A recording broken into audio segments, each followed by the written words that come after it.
Hi, my name is Marcus Powell, and I'm doing my presentation on sleep. The article that I found is called 1 in 7 Suffer from Sleep Drunkenness. In the article, it starts off by asking how many people have ever woken up to their cell phones going off only to realize that it's their alarm.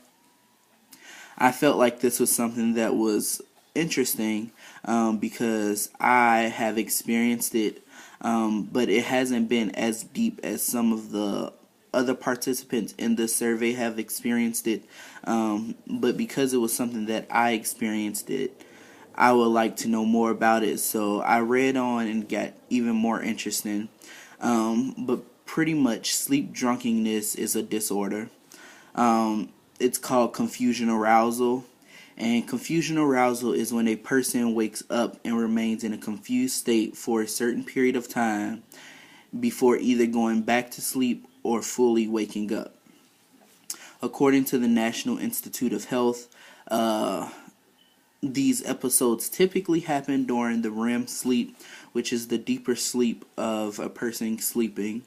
They also state that it is triggered typically during a phone call or an alarm that wakes somebody up.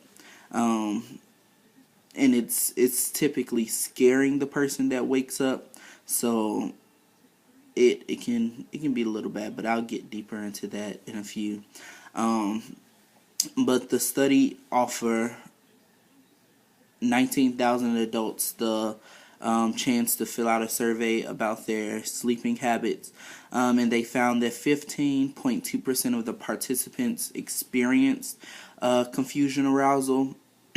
So Dr. Maurice, the sleep expert of Stanford University, he took the lead on the project, and when he did it, he just was shocked by the results because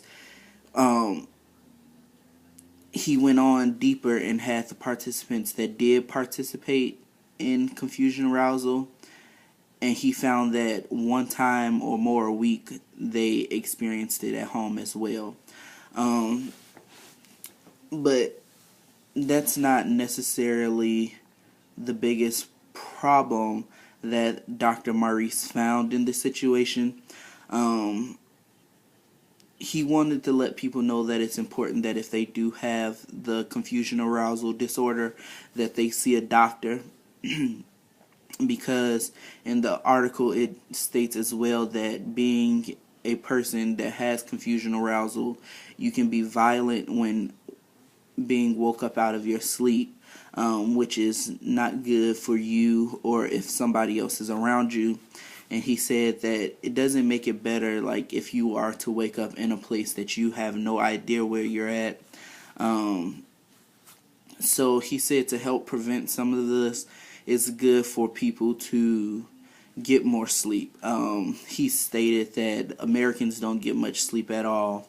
And I know especially for like college students, it may be because they're up late working on a lot of things. I know myself personally, during classes, I sleep maybe 5 to 6 hours a week, which I know is not the best. But in order to help decrease the level of confusion arousal, he suggested that people get a well-rested night, because not getting enough sleep and then being triggered out of your sleep is not the most healthy way of going about things.